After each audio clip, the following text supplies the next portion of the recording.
What is up, folks? It is the High Tech Podcast. That's right. You're here. You joined. It's too late. The episode has started. You can't leave. If you were thinking you were here for something else, it's over. You're stuck. You're locked in for 40 minutes. I don't know why I decided to lead off that way. You know, like it's torture. My name is Josh. I am one of the hosts of the High Tech Podcast, joined by the other host. There's only two. His name is Will Illingworth, aka the Ill Will, aka Will. That's not an AKA. That's just his name. I don't have other options. I was waiting. I was curious. Yeah, how you doing, man? It's been so long. Let's go to the next question. It's been one of those days. Not only is it one of those like personal life days, but of course when we sat down to record this episode on my wonderful, beautiful setup here, that is my desktop PC, it blue screened and died on me. So now I'm in setup number 2, and that just took a lot of. I've practically cannibalized my desktop tower and pulled all these cords out and plugged them onto my laptop. So we're making the best of it. And you can, like, listeners, I'm realizing this. So, like, we've talked about this now on the podcast a couple of times. Will and I are in a co-working space together now. And I can tell when Will and I are both having those days because we don't talk to each other, like, at all. We barely talked to each other this morning. I mean, I went home in the afternoon, but, like, we barely talked to each other. I had my headphones in for most of the time. You had one meeting. I had 0 meetings. I had no meetings. There was no reason to not talk to you. I was just like, hey, Josh. He's like, hey, dude. Yeah, we sat down, hey, maybe chatted a little bit, and then you went on to what you were doing. I went on to figuring out something dumb that I didn't like, and then that was how it went down today. But it's okay. We're here for the High Tech Podcast. We're here to have a lot of fun. We are joined by a good friend this episode, Sophie Youngs, who has been on the podcast before. And like we would do normally, we would totally prep, be totally ahead of the game, and figure out what episode. Know that she joined us for episode 118. Oh, look at you. Look at you nailing it there. So Sophie has joined us episode 118. We were just recently on a podcast that she's a part of, the Under the Hat podcast with Steve as well, a good friend of ours. They have both doing that podcast and asked us to come join. And ironically, we finalized Sophie joining us like a day before we were going to join that podcast for episode. So we're super excited to have Sophie joining us for this episode. She's a lot of fun. She's got a lot of energy, a lot of fun things to teach us, specifically today about QR codes and about human vegetables. Those are the only 2 things I'm going to tell you. You need to listen to the rest of the episode to find out what those 2 things mean. That's where, you might know what QR codes are, but how does it connect with human vegetables? I don't know. You're going to have to listen. So I don't feel like I have anything else to say. All right. That's a transition. Maybe we'll just reference that if folks want to check us out, they should head over to our normal introduction. I'm not at my game tonight. I don't know what it is. Folks, we are the High Tech Podcast, brought to you by Hardest Tech. I'm supposed to say that, the man wants me to say that, which the man is me. That's why it's funny. Me? I was going to say, it's gotta be you. We own the company. I don't know who's telling us to do this. He's such a slave driver. No, the High Tech Podcast, brought to you by Hardest Tech. Just a reminder, you can find us on the socials. We do have those at High Tech Podcast or at High Tech Pod. You can look up one of those 2 and you will find us. Which social is which? That's a fabulous question. We should probably usually put in the notes, but that's too much time. So go find us on the socials. We are on Twitter, aka X, aka I refuse to acknowledge the name until they change the URL. And then did they do that yet? Sorry. It's both. It's both and. I think you can still use Twitter, but X does exist. When they don't need both, I'll call them X. It's Twitter. You can find us there. Instagram, TikTok, all those fun things. You can use those 2 socials. If you'd like to get in touch with us, you can also reach us inbox at hightechpod.us. That is usually a great way to talk to us. If you'd like to tell us how bad this intro was, you can do that. If you'd like to be on the podcast, you can do that as well. We love talking to people. This is how we've connected with people like Sophie and Steve who've been on the podcast, both either through email or through hitting us up in DMs and social is also a great way to get in contact with us. But one of those 2 ways you can get in contact with us. And a reminder, we have a website. It's there. hightechpod.us. You can find tons of information about the podcast. If you're listening to us on your social, on your podcast platform, whatever that may be, you're listening. I learned today that our second highest listening is on a program called Overcast. Do you know what that is? I've never heard of Overcast. That analytic is not pulling in our YouTube analytics, so it might be a little skewed. But I don't know what that is. Anyway, fun fact. There you go. But if you're listening to us, you want to know more about us, go check out our website. We have an episode page with every episode that you can find on our website, hightechpod.us. And we'd be, go find the information there. That's fun. Okay. I did have more to say. That's it. Now we can go to Sophie. Let's go check out Sophie and have a lot more fun. All right, we are here once again with our friend Sophie Youngs. We're very excited to have her back. Thank you for joining us, Sophie. Before we jump into the big fun topic of the interview and episode, we want to also give some props and shout outs and love to Under the Hat Pod, which you are now a co-host of. Kudos. I am. Awesome. I'm the co-host of Under the Hat Pod with Steve Martinez. He and I work together professionally and now get to hang out. Besides video gaming together, we now get to hang out and interview people and connect and talk about education, which is a joint passion of ours. So I'm super excited to be the co-host of that, and we just had you guys on the show, which was so fun and could have gone way longer than what it was allotted to be. Yes. Could have been 2 episodes, probably. Yeah. Yes. It went by so quick. We've got the we hadn't talked to you and Steven forever, and then we get on the podcast, and that was just basically a chance for us to catch up live in front of people. Yeah. For those listening and not watching, the underhatpod.com website is on the screen. So if you're watching, of course, you can see that. Do go check out Under the Hat Podcast. But if you're not watching, that is Under Hat Pod, right? Under the hat, things on your head, pod.com for folks to go check that out. So definitely give those. Just go to our website page where I'll put the link and click on it. Yeah, that's all fun. 2024 #technology. 2024. Did Steve have to twist your arm to do this, or was it oh my gosh, I've been waiting for you to ask? It was he definitely did not have to twist my arm, but it was one of those things where I was already listening to the show and it was live. We do it live.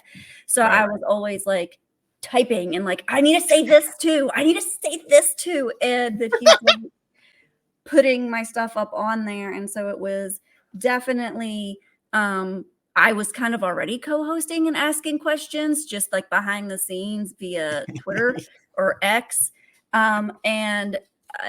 So he would just laugh at everything I was saying anyways, and I would be part of it. And then he had me on the show for why it's important to have a teacher bestie episode. And then it was just really easy. It was really smooth. And I was like, I had a beverage and was like, hey, Steve, why don't I co-host with you? You were given good co-host energy. You were just right in there and just wanted to show up and start doing it. I love that. You two have been such great pals to us. Just from day one, it wasn't like we had to become friends. We just started talking. I think we were friends. So I'm excited to see you two join. And we in our episode of you, we made it very clear that I am Steve and Josh is you. You are Josh and Steve is me. There's a very clear correlation. It was a little creepy. I got to be honest. When we started breaking down podcast responsibilities, how similar our relationships were to each other. It was it is. It's also really interesting for me because that is not my role in my real life. Yep. So in my real life, I'm like, Steve, didn't I have a checklist for him? And I'm like, did you do this? Did you do this? And everything. And he's like, Sophie, I don't need a checklist. And he'll just create things on the fly and just roll with it and just go. And I'm the one that's very, there's a process for this. Let's everything very detail oriented. Because I need that part of my life to be extremely planned out and controlled and easy to follow. But the podcast for me is this fun side gig to socialize and have some adult conversations. Create and I love that. And yes, and I really got to go into diving into the design of our of the show, and I really did love that. That was really fun for me. Sound just like Josh. And we all, every Will needs a Josh, every Steve needs a Sophie. So kudos to everybody who's co-hosting. I agree. There's your fact. All we right. can end the episode there. We learned. And that's a wrap. Let's get Steve on. No, I'm joking. Yeah. So before the double before, so we had to get the under the hat thing. We had to take the hat off, but now some fun social, because I think this will actually help us eventually segue into topic, but some fun social. What's the most recent game you've played? Like, what are you doing? Is it tabletop? Is it digital? Is it with family? Is it solo? Is it with your online clan? Give us the deets. What are you playing? I love all of the above, by the way. Like, I love all of the games. Card games, board games. I never did get in much to like D&D, but I just think it was because it was just not in my realm of friends. But I watched Uncle Jimmy. Yeah. I've watched my uncle play and stuff, and I'm very into it now. But like, then I don't leave the house. So, but I do love video games, and my husband loves video games. So we fight over who's going to like have the video game TV, because we have the TV that's up there for the children to watch. And then we have the TV in the same room for like us to play video games on, so that we could still be in the same room monitoring our children, but also playing a video game. My most recent one is Fae Farm, and it's on Nintendo. So it was on the Switch. And it is, how do I explain this? It's sort of like Harvest Moon, but it has a twist where you go into the other side. You go through a portal, and there is the Fae world. And so then you can plant human vegetables and then also fairy vegetables. And then you can also get wings and fly. And you're also saving the island from various things. So there's like some combat in there, and then there's also magic, and you could customize your person to be a he, him, she, her, they, them, whatever color hair and skin you want. And it's just really cool to customize your person and then go off gallivanting, whether you just want to do the routine of your day, taking care of your animals, or go fight magically created inanimate objects that are now alive and stuff. So it's been really fun. Okay. I love this for the fact that one game has spanned not only the mythos of like anthropomorphizing vegetables, great, but also like fairies and magic, and like that's usually somebody leans into one thing, like let's make the vegetables the humans, and that's the storyline. No, like this is going in for everything. Well, I do a clarifying question. There was a line you said, Sophie, that I need to understand. Are you planting vegetables for humans, or are you planting human vegetables? Like, are you? Okay, so yes, I do need to clarify that. There are. Yeah, no, that was bad. That was bad on my part. Bad word choice. There are the two realms, the human realm and the fairy realm, where you can then plant what we know of as carrots and corn and the human vegetables, not humans being planted as vegetables, but you can we have the human realm vegetables and then the fairy realm vegetables that you can grow. Very helpful. Good clarification. Because I was imagining like that screaming vegetable from Harry Potter, right? But like in a more human format, just like being planted into the ground. No, that okay. Well, that would be interesting. Yeah. Now, because you tickled my interest, I want to show off a little bit, because I get the double TV situation. Like, not necessarily for the same reason, but like the kids have theirs, you have yours moment, and you and your husband get to fight over who gets which. My wife and I solved this problem with a pretty quick DIY weekend. We did get my father-in-law involved, so he definitely made things a little bit easier to get some of the technical.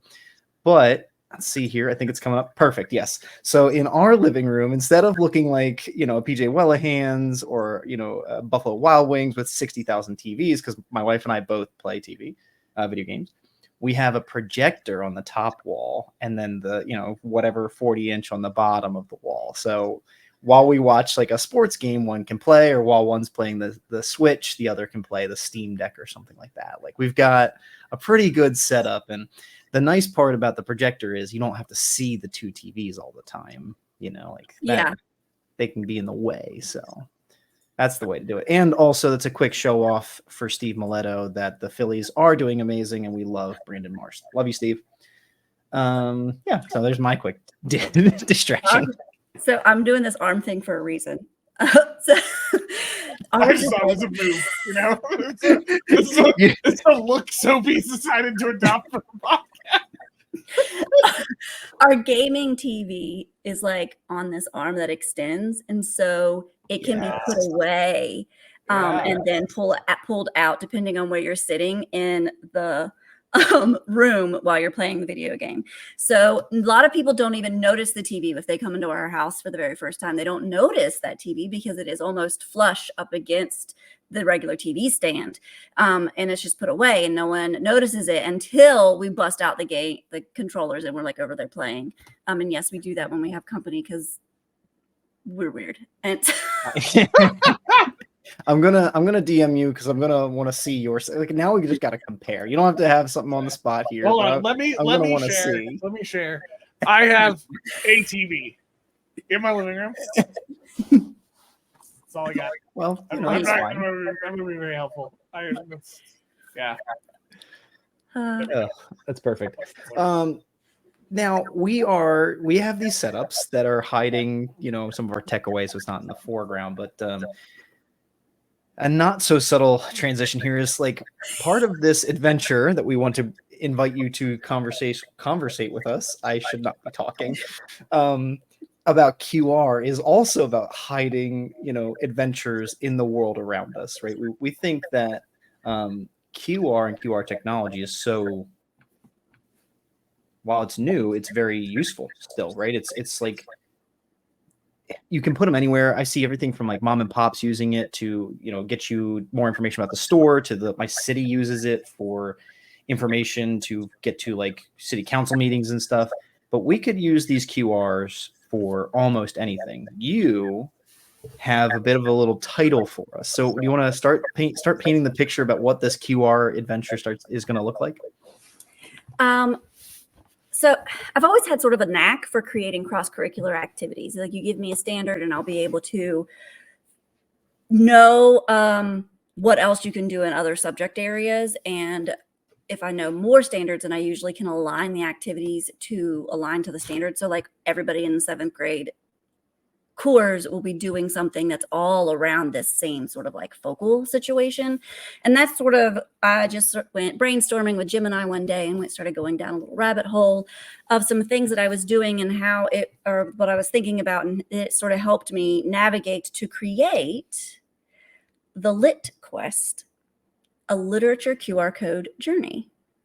Ooh. Interesting. And a couple years ago, I created the Math Quest. So this is very on brand for me.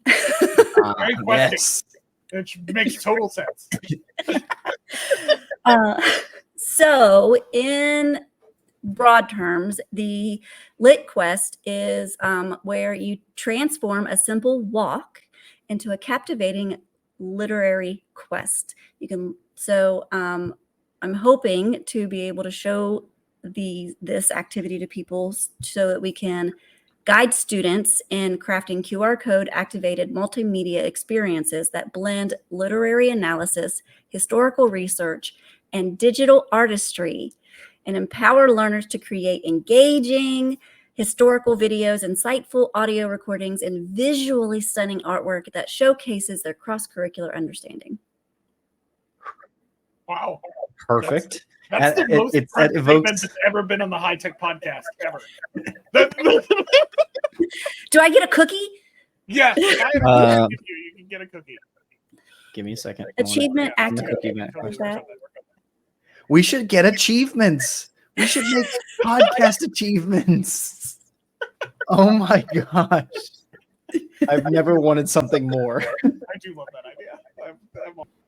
So QR code questing is the normal thing everybody goes for. But so this is a literature-based QR code. So how did this end up working? Did you like go and spray paint QR codes on people's buildings, and then they went looking for things? That's beyond my artistic ability. So what the idea is, there's a whole lot of front loading into this, right? Like, you can't just be like, oh, bam, let's make a QR code today and put it out there. But you've got to actually create all of this stuff. So the cross-curricular part here is I love poems. April is one of my favorite months because it's National Poetry Month, and we end up exploring all these different poems and like the rhythms and music because they are poetry, and the rhyming and the alliteration, and it's just so fun, and it's more fun than the other stuff, anyways. So.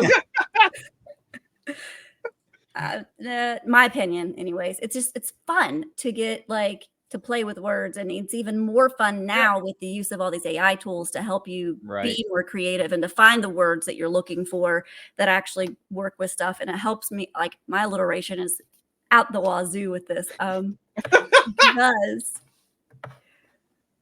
I even used it in all of my creation for this, because I'm creating like a presentation about it. And I call the first part of it is plotting and preparation. Okay. Perfect. Nice. Right? And so that's where they pick the literature that they're going to do. And it can be something that you've already learned about in class, if you're going to like just use like the same type of thing. Depending on the grade level or the abilities of your students, it can be something that they have created, something that is new that they pick and then explore, something out of options that you have offered them to pick from, or you could just be like, the world is your bucket. Depending on all of those things, they're going to pick a text. It could be a poem, a short story, a novel chapter instead of like the whole novel. Or something else. And depending on your group of kids, you will allow their literature bucket to be as small or as big as it needs to be. Then you'll go into the history of it, and this can be interesting to think about because it could be the history of the writer and the time in which it was written, or the history in the literature, because that doesn't always align. Like, I can be writing about the past and whatnot. So that would then depend on like what the student gets to pick, that type of thing, which history and that they're going to dive into and try to find, do like a historical analysis of the piece, and to see if any historical influences are found in the text. Connect the findings there. And then you've got the imagery, where they're going to create an artistic piece that elevates the text, the literature.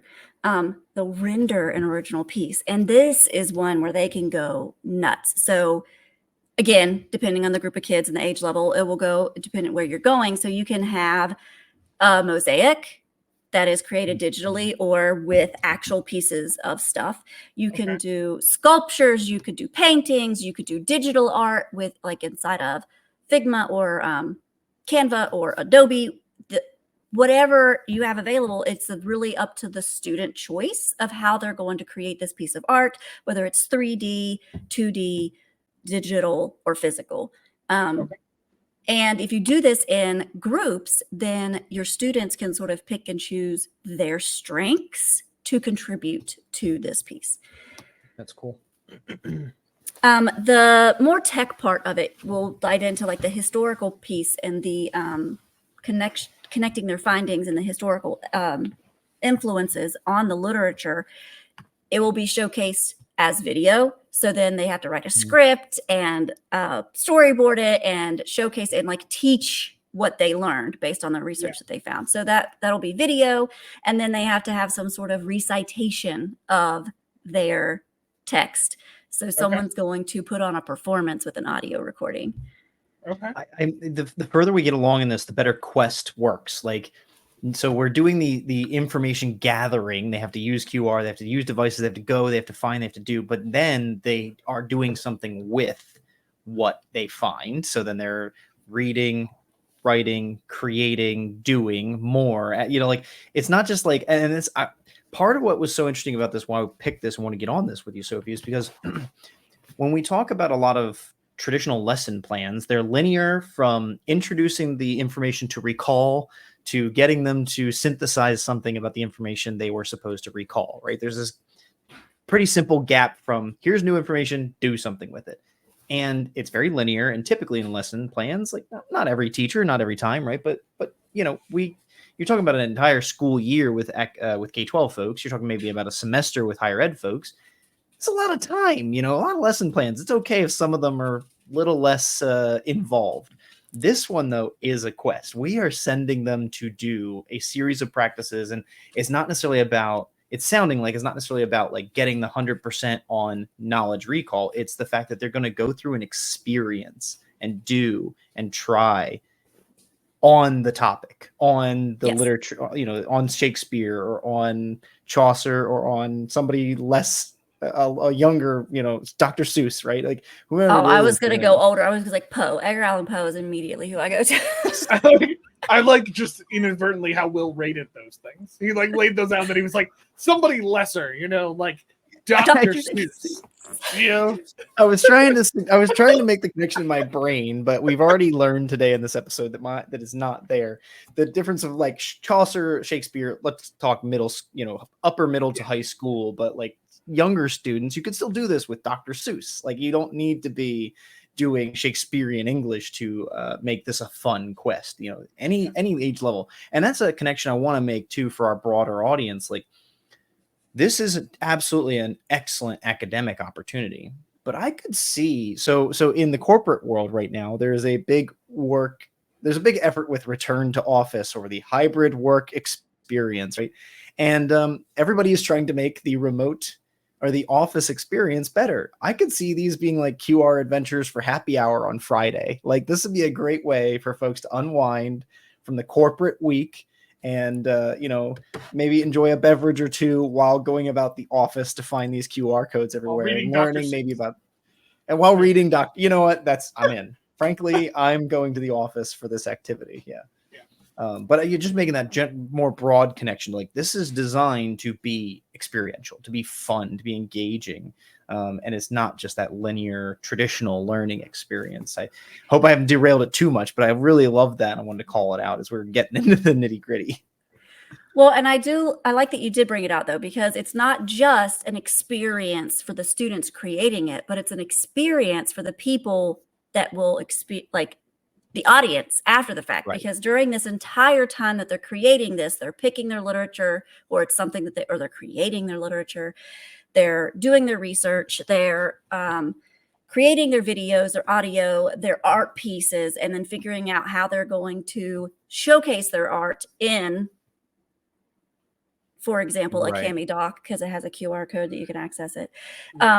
You can, they're thinking about how the viewer is going to experience this as they are walking the track. So my idea was the last school that I worked at, we had a walking track that was often utilized by not just the school, but the community. So it was a community project that I was thinking that we could do where we could post the QR codes along the track, and maybe the codes could even be color coded. So like the purple ones are going to be about this project, and then the green ones will be about this project. And as you're walking the track, because everyone has their phone, you scan the QR code and open up this experience that is going to enrich your walk, so that you can listen to, watch, and view. And I call it gleaning, gazing, and gawking at. Yes. Alliteration. Yes, alliteration. While you're gallivanting on the track. Yes. Nailed it. Yes. Brought it home. A lot of thought went into that. Jim and I did some real hard work there. That's awesome. But yes, so And for me, I have ADHD. So any kind of like monotonous walking on the treadmill, walking on the track is hard for me to continue doing it, and for me to continue to like not just in that setting, but for me to do it the next day and the next day, because my brain gets very bored very easily and will just start like, nope, you're not doing this today. So I'm like, this could be really beneficial for people like me. I can then go out and be like, oh, what's the next quest going to be? What's the next lit quest going to be? And then I can then learn and occupy my brain while I'm trying to enrich my body, which is also, PE standards, more cross-curricular. Yes. Well done. That's awesome. So the kids are putting, that's the backing into that, then the big QR component. And I knew this coming in, right? But for those listening, the big QR component is that experiential walking part, right? That the students are building that and bringing in. And you mentioned this, you're using Canva docs to pull all that stuff together.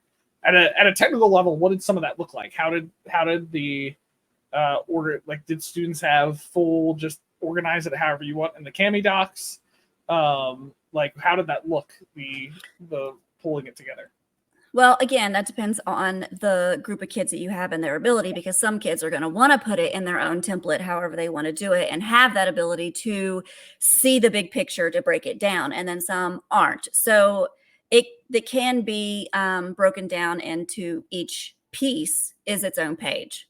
Okay. And and you can create it all in one doc. Like everything can be created in one doc. And then for the QR piece, you take it into split and merge to make each page its own page in Cami.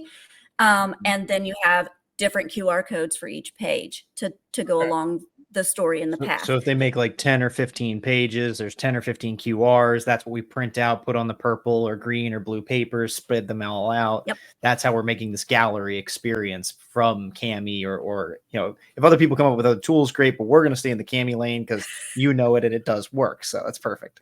And yes, there are other tools that obviously can produce QR codes to do something very similar to this. And there are other tools that have audio, video, and image abilities to create this multimedia presentation. But I chose Cami because it's easy. It's easy. It's awesome. No problem.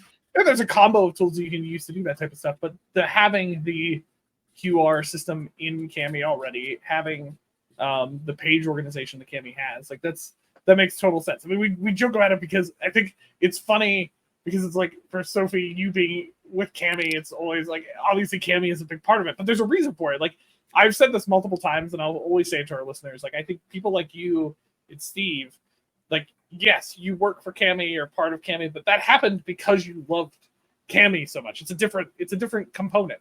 We make the joke about Notion. We talk about Notion all the time, but we only got more involved with Notion because we loved it. It wasn't the other way around. And so, like, that's I think just an important dynamic reminder for those listening. Like, that's why you guys love it so much. It's been a useful tool, and I would 100% back that. I think it's a great tool and makes it really easy for this type of thing, especially. It's an authentic love for sure. Yeah. So it's not like something that we have to fake or whatever. I'm like, you could just put it in Cami.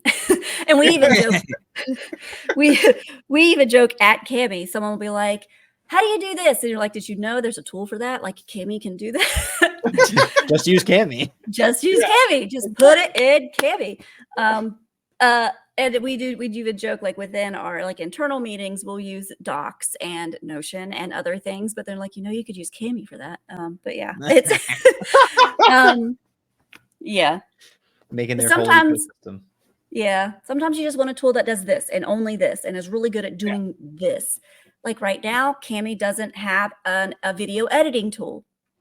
So in this project, you would need to go out and find the appropriate video editing tool to create. Maybe you'll create in that tool and then edit the tool in order to do the historical video aspect.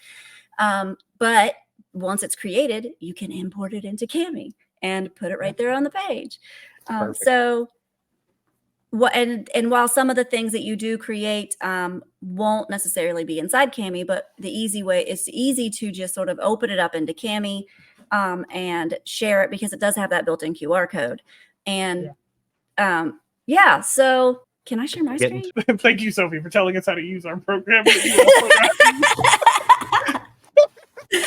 I was about to say, Steve and I do that all the time where we click at the same time, but that would be a lie because I let Steve do all the button clicking because that has happened at work where we've clicked at the same time. And I'm like, yeah. I used to do that. Then we moved to StreamYard and I got too excited that I had access to the tools and I wanted to click on them. So, it's anyway.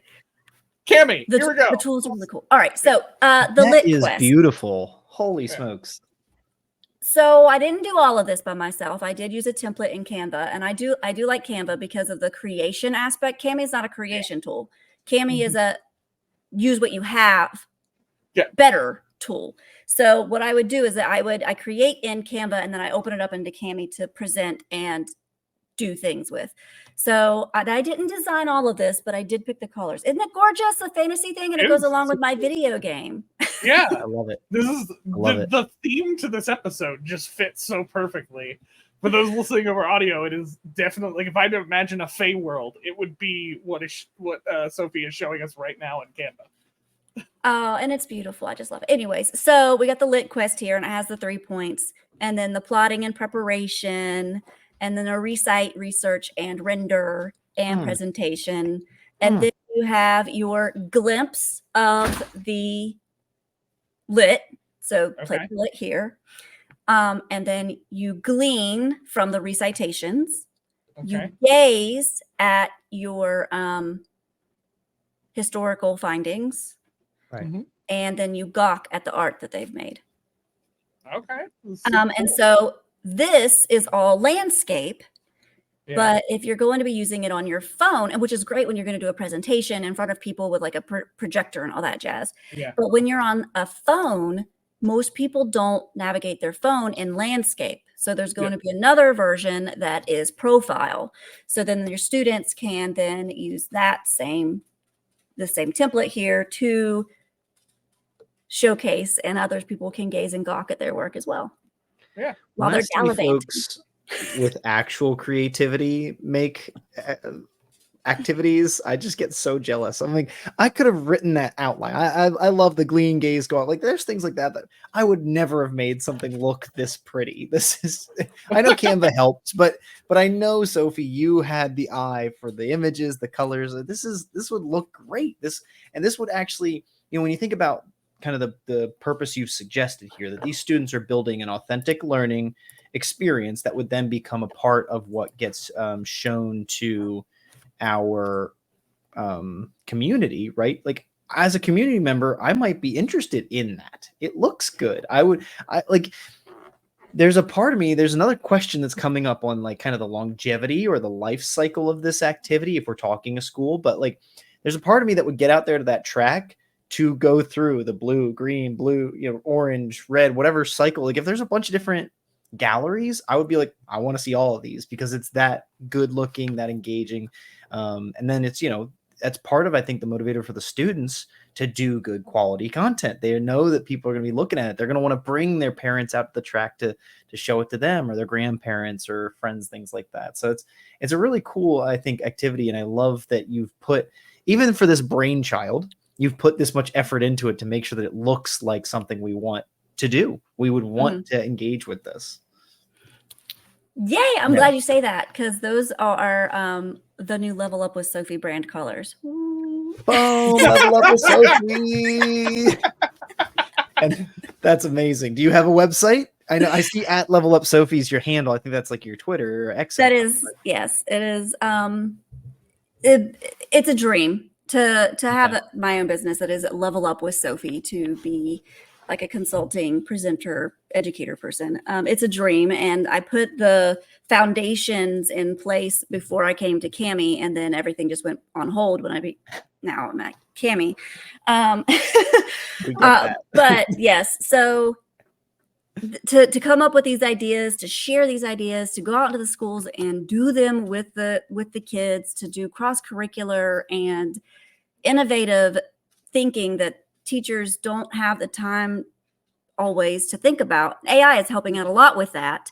But it's still a lot of time to put forth the effort into prepping the templates and creating all of this stuff. And if I was trying to go and do this activity in an elementary classroom, it's going to be scaffolded down big time, where they're going to have options of which literature tools, pieces that they could pick from. They're going to have specific tools that they're going to be using, or they can pick between two type of things, just because they don't have the knowledge and the ability to navigate too many choices. They don't have that developed brain or the skills needed to go that far. Yeah. And when we even get down to that level, like an elementary age student, there might be a whole lot that is pencil and paper based while they're planning and doing all of this stuff before they even go into the classroom. One year I taught technology, and I made them, all of them, middle school, 6th, 7th, and 8th grade. Before they were allowed to touch the computer to create whatever they were going to do, they had to plan everything out on pencil and paper, because we didn't have the time needed for them to click around and play. I said, you guys need to know what you're going to do when you go over there to do it. Yeah.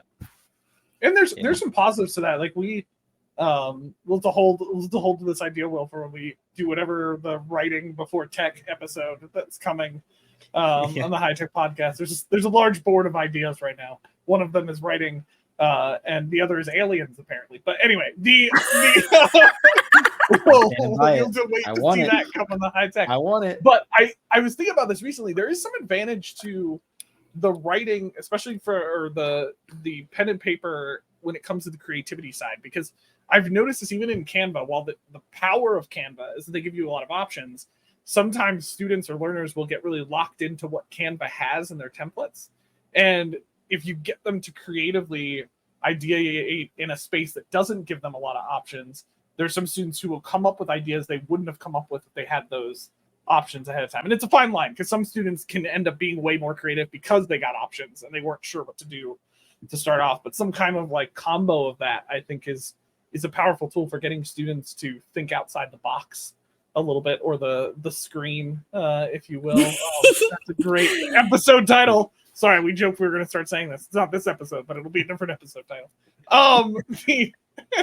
Anyway, I really love this. Now, I'm curious, from the application of this, do you have any cool insights or stories of how this then worked with the students that kind of helped them start to think, just kind of a cool realization, or how they ended up using it? I haven't actually gotten to use this with kids. Okay. I've done bits and pieces of things like this, and I've done similar activities of things like this, not necessarily like the QR code aspect of it to take it out into the community. But when the kids start doing activities that cross the hallway per se, it makes them critically think a lot more, and it makes them connect. That transfer of knowledge connects. A lot of things just start connecting. So one of the activities that I did that was very cross-curricular, that was very literature-based, were vocabulary poems. And I was teaching math, and I partnered with the English teacher, and we did 2 voice vocabulary poems where students had to recite with 2 voices. So at some points, student A will say things on their own, and student B will say things on their own, and sometimes they're speaking together. And they can be extremely powerful poems that are, when they are presented, like you're reading it, you're like, okay, whatever. But when that's presented, holy cow, how amazing that is to hear. One of the favorite ones that I used for examples was Batman and the Joker. Ooh. And there's one out there is Batman and the Joker talking about how they're different, but the same. And it's so cool. And so we did vocabulary poems, 2 voice poems, and we had the students present them and record them. And it's a lot easier now with the tech that we have now compared to then when I did it, so that the students can edit the tech so much easier if they mess up and whatnot. But the presentation, one of the ones that I remember specifically was about volume. And the idea was that you're supposed to pick a word that is in the real world and the math world and then do a poem about it. And volume was one of the words for this entire poem. They had pages where they were defining the different ways that volume can be used not in the math classroom, and then how it's also used in the math classroom, and then what they had in common. And it makes them think a lot more creatively, a lot more critically, and the communication and collaboration, all those C's are involved in this sort of bringing, especially into the math classroom, bringing literature into the math classroom can really open their eyes to see that it is for the real world. Which is really ironic that this one has no math in it whatsoever. Yeah. Yeah. Hey, Well, I mean, leaned in. it highlights Nothing wrong with that. a combination of different techniques that, like, we know you've used, Sophie, in different places in the environments. I think this is kind of a culmination of a couple techniques that you've used, which is bringing in all those different types of media and creativity and creation for students and being able to find a practical way to share it with other people. And I think that's a really cool idea. And you've gotten some really solid alliteration behind the idea, so we know that'll work. But because I like the kind of structure of the way you've put it, of being able to kind of, you're essentially like through different formats digging deeper into the content for the student, and then they're presenting it at a deeper level. So learning's happening on two different levels: the student learning as they're creating it, and then whoever's decided to walk down that path and learn it as they're going through it. And if it's purple QR codes, you'll definitely get Will listening and watching. I'm in. So, Of course they're going to be purple. Oh yeah, and it's not just because I work for Cami. I loved purple before. I was purple before then. I my wife recently had a girls' weekend and had a whole bunch of her cousins and sisters and stuff over, and one of them specifically met me. The first time she met me, I was wearing a pair of purple pants, and she at that very moment wrote me off. She's like, "Oh, this kid." Like, I was 18, 19. She's like, "This kid," and that came up, of course, because that cousin was there, and I was like, "Sarah, do you want to see the purple pants? I still have them. I cannot button them, but I did put them on mostly, and it was a little surprising. But yes, purple pants. Okay, so then if they don't fit you anymore, and they never will ever again, just so you know. Wow, that's a sad perspective. Savage. Well, I believe you can do it. You get back in those purple pants, man. There is no, and I say that to myself too. There's no way I'm going to get back into those pair of pants. I don't want to get into my 18-year-old pants. Like, oh my gosh, no. Anyways, I digress. That's amazing. But maybe I can wear your purple pants, Will. Send them down to me. I bet you'd love them. That'd be a nice thing. We'll auction off Will's purple pants. Purple pants. We get $1 for the podcast. Yeah, $1. Wow, thinking small. I think somebody would pay $2. You can probably get $2 for that. Anyway. If you get Steve and I in a bidding battle, it could get pretty good. Yeah. So they're not going to fit him, I bet. Going back to the actual QR code conversation and not Will's pants. How,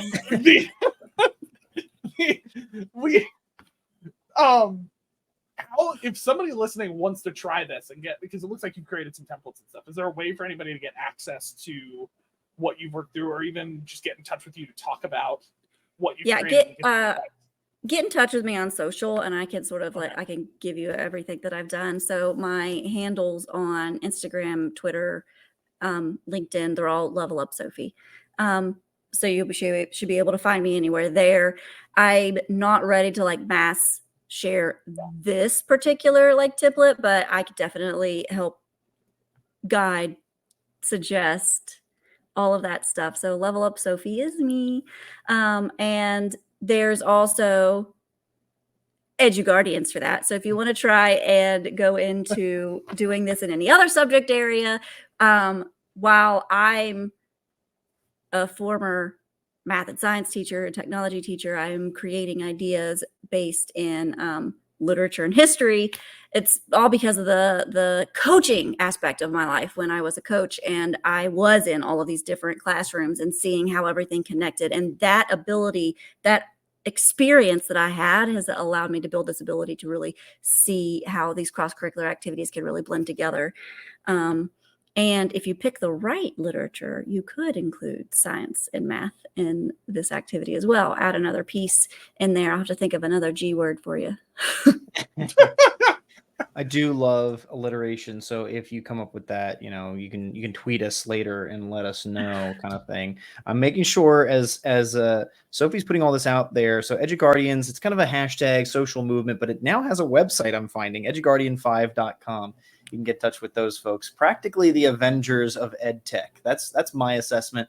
Christy, she is also a member. There's a ton of folks that I've just seen around the world who are part of this, who are kind of engaging. But the top 5 are Alyssa, Heather, Larissa, Christy, and Eileen. So you can head over there and get in touch with those folks. Get in touch with Sophie. So many folks to help out. Now, I wanted to make sure we got your information out there. Of course, folks should go out, check out the Under the Hat podcast, get a little bit more of your flavor and Steve's flavor. But I wanted to make sure we left you with your cookie. So there it is. I got a cookie. Is along the bottom Not of our just a cookie, it's a screen. cookie conveyor belt. Yes, you have cookies. They're just going to keep I'm coming. getting cookies. Yeah. A very sad conveyor belt that just keeps moving one cookie. One cookie. We're not at high production yet. We'll work on that. The Cookie Monsters on the left end, and the cookie production facilities on the right end, and the Cookie Monsters infinitely fed. Solid work. Nice. But thank Good you, job, Sophie, for Will. taking the time with us. This has been awesome, and I think that not only is there something legitimately here in the Lit Quest, right, your idea and what you're creating, but folks can pick and choose any number of these pieces, whether it's just, hey, you just love something about what we're talking about in Cami and getting QRs, great, or doing gallery walks experiences like this out in the real world, or setting this up as your happy hour activity for your next remote office hybrid flex day or whatever, right? Like there's plenty of room here to stretch and pull at this in different ways, but you've got a really cool core idea here, and I really encourage folks to reach out to you, and if they're looking for more information, a quest model, if you will. Well, and any of these can be broken up into individual things too. So like you don't have to do the entire project to put out a little Lit Quest. Anything that you put together could do like a recitation and not put that in some sort of format where it's QR code, and then put it out there for the community to listen while they're walking. Like it doesn't have to be this giant project that students have to do before you slap a QR code on it and share it out with the world. Right. It can literally just be an audio recording or a quick video or even text-based for them to read. Just make sure if they're going to be on their phone that think about how it's going to look on your phone. Yeah, that's right. Thank you so much. We're going to wrap this interview here. We'll do a little bit debrief, just Josh and I. But Sophie, we can't wait to have you back, and maybe we'll invite Steve next time. Who knows? Thank you, Sophie, for taking the time with us. It's always a pleasure. You have such great energy, such great ideas. Thank you for sharing with not only Josh and me, but with our community, the High Tech Podcast community, and anybody else who gets to share. We love what you're doing over with Under the Hat with Steve. It's great to just kind of peek under the hat and see what you've got to talk about. But here we brought some education stuff back into the high tech context, right? We've been very much so focused recently with the High Tech Podcast on the rebrand, refresh of like all things tech. But we started, our bread and butter is in ed tech, is in education.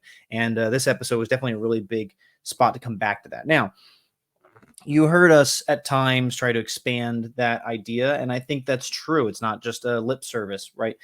If Sophie brings us this academic thing that works for 5th graders or 12th graders or juniors in college, I think the practical features work for what I might call, nonprofit education, customer education, or just like real life experiences. Like you could literally use this QR thing for like a baby shower. This would be, I mean, I've been to a couple of like Jack and Jill baby showers and stuff like that, where they've got all the games and stuff. And my wife's always told me about all the baby showers she goes to and all the games that are there. This QR thing would be fun. You can make all sorts of digital things and fun, like take pictures. You may be able to make little filters and stuff for people to do stuff with. Like I think it's pretty endless how you could take this concept and apply it outside of the classroom. But even beyond that attempt for us to try and think about like maybe corporate ed or adult ed, let's just talk virtual education. This would be a tough one to maybe initially pivot into a virtual learning environment, right? Sophie's idea is like put QR codes up in the real world. People go to the QR codes. not really something you can accomplish with virtual learning. You would have to set a location for people to go to do this, and that's not practical if you've got online learners. What you could do, however, is still use these QR codes in your LMS. Set up a learning kind of escape room experience in your LMS, or even just on social media or something like that. If you have your own personal website, you can use QR codes anywhere. So you could have your learners still kind of do the adventuring part, even if it's not in the physical world. Like I see so many different ways to pivot and twist this thing like a Rubik's Cube to take the concept of the quest to the lit quest and put it into non-traditional contexts, virtual learning contexts, et cetera, et cetera. Like it's really flexible. I love that. It doesn't have to be just the way Sophie did it, though hers looks awesome. And frankly, I'm going to look for the schools that are doing this now and go walk their tracks and take their QR codes out. I'm just joking. But yeah, I think it's pretty awesome. What do you think, Jeff? I was like, this is a new little side quest is jumping on QR codes that schools are doing. Yeah. Just walking up and being like, excuse me, hi, I know I'm a strange man, but like, do you have QR codes that I can just like walk Does anybody around? have QR codes at this school? You guys doing QR codes? No. I want to emphasize something here for a second, because I think we got two components to what Sophie's talking about, right? The QR code component aside, that's a tech piece she's using to share and put it in a physical place, which there's a lot that can be done with QR codes in those spaces. It's not any new technology, right? Especially today, the amount of places where menus are QR codes and things like that, it's much larger, and somewhere out there a boomer is complaining that there's a QR code for their menu. But it's fine. They can deal with it. But that's not new tech. What I think is actually more interesting about what Sophie's doing is kind of this gazing, this structure that she's alliterated, which is really kind of scaffolding down, digging deeper into literature. But that can be used for anything, right? Like, how do you take a learner from a broad view of what a topic is or what something they are learning and start to get them themselves to dig down deeper and understand it, right? And then present that in a way that others can learn from it, right? And what would that look like outside of just regular education, but in adult education, corporate education, where we're looking at going, how can we take a learner both from the broad view down and dig deep into a topic, and then also present it and create something that helps other people learn about that topic? I think a lot of times we're too quick to just drop a bunch of information on people. How do we do that? And I think that's a cool structure that Sophie's built out, is kind of this mixture of multimedia to allow a learner to research on their own and then figure out a way to present it. And to your point, Will, like the QR codes is specific things she's trying to do in a physical location. If you have physical locations, you want to present information. QR codes are a great way to give people access to a lot of digital media and present it in other places. But if you're not, this is absolutely digitally doable, whether you decide to do like what Will, you're talking about, creating an escape room, or it's just simply to click on the link to access that thing. What Sophie has done is a physical version of that for QR codes. But I think it's this idea of digging into a topic in structure that I really like, that what she's done is kind of this model for digging into it and teaching about it and presenting about it, right? I think that's a super cool concept. Yeah. What she's doing.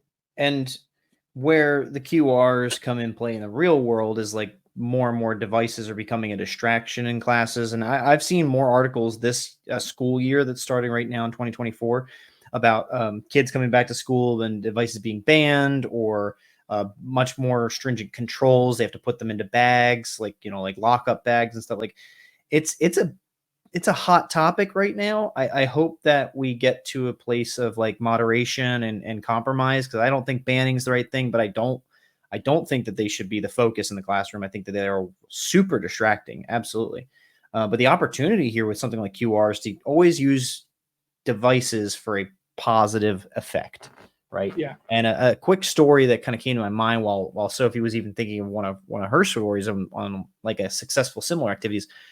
I helped a faculty member create a learning experience where students would make their own stories, right? So the class was about storytelling. They would go and make their own versions. And it was specifically about creepy stories, scary stories. So it was creepypasta. And one of the students, I mean, looking at this room of people who weren't very engaged, but then, I got to be the one that kind of introed the project and the tools they need and the requirements. And then I came back later on kind of like for a workshop and helping facilitate. So from that first session, introducing it, there was a couple of students that weren't, whatever, this is boring, whatever. They weren't very engaged. To coming back around the second time, and there was one student who had decided they wanted to learn how to shoot film through like a green tint, and they wanted to like set up a camera in the ceiling of a room so they could shoot the Russian sleep experiment. If you're not familiar, it's like a creepy story about Russians and sleep experiments. But like from disinterested to trying to create filming techniques, these students completely did a 180 when they got involved and when they could use their own tech and when they could bring their ideas to it. I think this is one of those types of things where you might see students like, oh, this is dumb. I don't want to walk around, or I'm not as interested in Shakespeare, Chaucer, Dr. Seuss, but you give them the free reign of like, no, you're going to get to create something about this or learn more about it and make your own poems or make your own stories or make your own videos. I think that is a good way to kind of capitalize on the device, which can be a distraction, and get them back into the learning, really arrest their attention for the learning purposes. I'm a big fan. Yeah. I love this. I think it's great for the classroom, great for potentially virtual learning, great for extended purposes as well. So thank you, Sophie. Thank you for coming back and for being on the podcast again. If you want to connect with Sophie, please do follow her on the socials. She has one handle, lucky her, unlike us, and that is Level Up Sophie. You see that on screen currently at Level Up Sophie. You can find her on X, LinkedIn, and Instagram at that handle. So thank you, Sophie. Very, very, very, very awesome. This has been episode 166 of the High Tech Podcast. Thank you for taking a listen. Make sure to share this with your friends. We love to gain more followers, love to extend our community and learn from more people, right? Sophie's somebody we've extended to, and she's come and taught us. So join us and connect with us so we can get to more. Next episode is 167. We're going to have another friend back to the podcast from many episodes ago, probably even 100. I would bet Chris was on probably in the 50s or 60s. Second. Yeah, I'm very curious. I'm going to look it up now. But Chris is going to join us. Chris Morris will come back to talk about VR and AR, virtual reality, augmented reality. We're expanding high tech, so it's not just the classroom anymore, but we are trying to look at what real learning looks like in a virtual context and maybe about gaming and stuff. So we're going to play up that conversation a little bit. When did we have Chris on? It's been over 100 episodes. 44 episodes since Chris Morris has been on, or sorry, 54. Chris 50. also joined us in the game-based learning series. So for a little bit of context, jumping into that, Chris is a good friend of ours who also is very involved in VR. He's an actual VR designer. Like he's Will and I like to pretend like we know what we're talking about, but he is an actual VR wizard. And I'm excited about this episode because we want to talk about how real learning can happen with VR and AR specifically, because I know it comes up, especially in learning and development a lot. How can we get a digital environment into the physical environment that they can see? So there's some talk about Chris actually sharing screens with some stuff that is possible and showing us some deep dives into some things that can be done. So you will definitely want to check this episode out, because if you want to know what's possible, Chris is one of the experts that can actually tell you. So you'll want to hear that. Make sure to subscribe so this episode 167 ends up in your inbox next week. All right, folks, this is a wrap. Thank you for taking a journey with us, a quest with us, and Sophie this week. Until next time, we are empowering minds, embracing tech. Cheers. Cheers.